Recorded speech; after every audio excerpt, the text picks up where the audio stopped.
असे नवनवीन व्हिडिओ पाहण्यासाठी आजच कृषी चर्चा फेसबुक पेजला लाईक करा आणि व्हिडिओ आवडला असेल तर नक्की शेअर करा।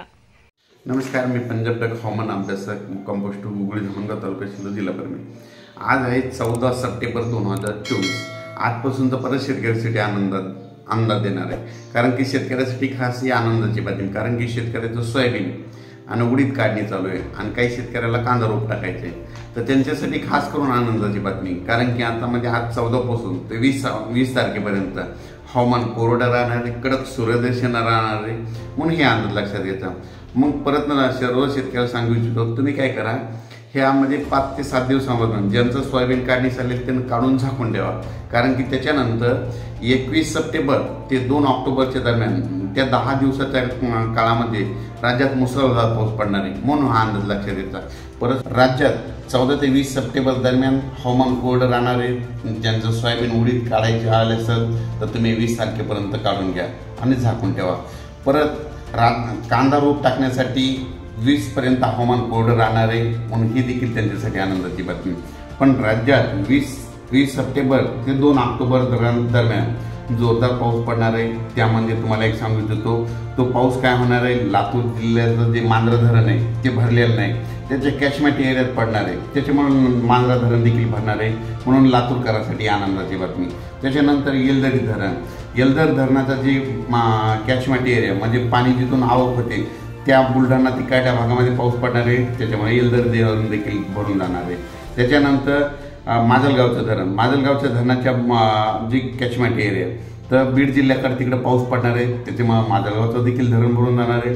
म्हणजे सांगायचं झालं तर 21 सप्टेंबर ते 2 ऑक्टोबरच्या दरम्यान राज्यात मोठा पाऊस पडणार आहे, राहिलेली सगळे तळे भरून जाणार आहे, म्हणून ही त्यांच्यासाठी आनंदाची बातमी।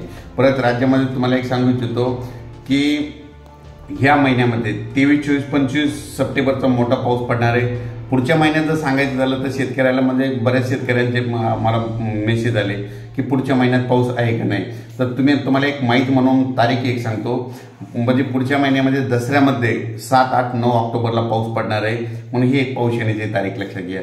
त्याच्यानंतर 21, 22, 23 ऑक्टोबरला देखील या तारखेत पाऊस पडणार आहे, म्हणून हे देखील लक्षात घ्यायचं। आणि राज्यामध्ये म्हणजे थंडी, आता पाऊस निघून गेल्याच्या नंतर थंडी 5 नोव्हेंबरला येणार आहे, म्हणून हे देखील त्यांनी लक्षात घेतलं। पण राज्यामध्ये 20 सप्टेंबर ते 2 ऑक्टोबरचा पाऊस हा लातूर, नांदेड, परभणी, धाराशिव, सोलापूर, सातारा, सांगली, कोल्हापूर, त्याच्यानंतर कोकणात जास्त पडणार आहे, म्हणून हा अंदाज लक्षात द्यायचा। त्याच्यामध्ये तुम्हाला एक सांगू इच्छितो, सातारा, सांगली, कोल्हापूर, पुणे, नगर, धाराशिव, लातूर, बीड या कोकणाकडे जास्त पडणार आहे, त्याच्यामुळे काय होणार आहे, परत कोल्हापूर, सांगलीकडे एकदा पूर परिस्थिती निर्माण होण्याची शक्यता आहे। म्हणून आता तुम्ही काय करा, 21 सप्टेंबर ते 2 ऑक्टोबरच्या पावसामध्ये तुम्ही सतर्क करा, मग हे देखील त्यांना सांगू इच्छितो। पण राज्यात सांगायचं झालं तर म्हणजे 21 सप्टेंबर ते 2 ऑक्टोबरचा पाऊस हा राज्यात सगळीकडे पडणार आहे, म्हणजे दररोज 3-3 दिवस हा पाऊस म्हणजे पूर्व विदर्भात देखील म्हणजे चांगला पडणार आहे, म्हणजे हा अंदाज त्या शेतकऱ्यांना लक्षात येतं। त्याच्यानंतर परत सांगू इच्छितो, हा पाऊस म्हणजे अमरावती, वर्धा, नागपूर, भंडारा, गोंदिया, चंद्रपूर, अकोला, बुलढाणा, वाशिम, हिंगोली, त्याच्यानंतर नांदेड, यवतमाळ, पुसद, परभणी या भागाकडे देखील जास्त पडणार आहे, म्हणून हा अंदाज लक्षात यायचा। त्याच्यानंतर हा पाऊस उत्तर महाराष्ट्राकडे देखील चांगला पडणार आहे, म्हणजे धुळे, नंदुरबार, जळगाव, नाशिक, त्याच्यानंतर मालेगाव, संभाजीनगर, मग हे देखील लक्षात येतं। पण राज्यामध्ये हा पाऊस म्हणजे 21 सप्टेंबर ते 2 ऑक्टोबरच्या दरम्यान हा पाऊस म्हणजे कोकणपट्टीकडे देखील जास्त पडणार आहे। त्याच्यानंतर काय होणार आहे, तो पाऊस म्हणजे सातारा, सांगली, सोलापूर, कोल्हापूर, त्याच्यानंतर पुणे, नगर, त्याच्यानंतर पंढरपूर, त्याच्यानंतर सोलापूर जिल्हा, धाराशिव जिल्हा या भागात देखील जास्त पडणार आहे, म्हणून त्या शेतकऱ्याने ज्यांचं सोयाबीन 20 तारखेच्या काढायचं आलेलं असेल तुम्ही 20 तारखेपर्यंत काढून घ्या, कारण की राज्यामध्ये 21 पासून मात्र मुसळधार पाऊस पडणार आहे, म्हणून हे देखील सगळ्यांनी लक्षात घ्यायचं। कांदा शेतकऱ्यांसाठी एक सांगू इच्छितो की आता जे 21 सप्टेंबरचा जे पाऊस येणार आहे तो पाऊस म्हणजे तेलंगणात एक पडणार आहे आणि कर्नाटककडे एक जास्त पडणार आहे। नेमका कर्नाटक आणि तेलंगणाचा कांदा काढायला आलेला आहे. त्या शेतकऱ्याचं नुकसान झाल्यामुळं आणि महाराष्ट्राच्या शेतकऱ्याकडं काय झालं, कांद्याचा स्टॉक असल्यामुळं महाराष्ट्रातल्या शेतकऱ्याचा फायदा होणार आहे, म्हणून हे लक्षात येतं. पण राज्यात परत एकदा सांगतो की राज्यातमध्ये आता ह्या उद्या म्हणजे 14 तारखे आजपासून जवळपास म्हणजे चांगला असं जोरानं वारं वाहू लागेल, म्हणजे वारे खूप सुटतील, म्हणून हे लक्षात यायचं. मग आता राज्यात आता हे 7 दिवस मग आपल्या महाराष्ट्रात पाऊस नाही, तर मग आता नेमका हा पाऊस कुठं पडणार आहे.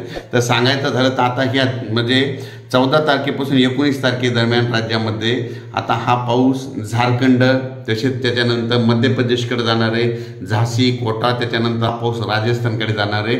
म्हणून हा पाऊस दुसऱ्या राज्यात गेल्यामुळे आपल्या इकडं 7 दिवसमध्ये 20 तारखेपर्यंत आपल्या महाराष्ट्राकडे विश्रांती भेटणार आहे, म्हणून हा अंदाज लक्षात येतो. आता म्हणजे जवळपास 20 तारखेपर्यंत म्हणजे हा पाऊस मध्य प्रदेश इकडल्या भागाकडेच पडणार आहे, हरियाणा, पंजाब इकडं, राजस्थान, त्याच्यानंतर उत्तर प्रदेश, त्याच्यानंतर झाशी कोटा या भागाकडे जास्त पडणार आहे, म्हणून हे लक्षात येतं. पण राज्यामध्ये मात्र 21 सप्टेंबर ते 2 ऑक्टोबर दरम्यान महाराष्ट्र आणि कर्नाटक या भागाकडे जोरात पाऊस पडणार आहे, म्हणून हा अंदाज लक्षात येतो. अचानक वातावरणात बदल झाला तर लगेच एक मेसेज दिला जाईल. धन्यवाद.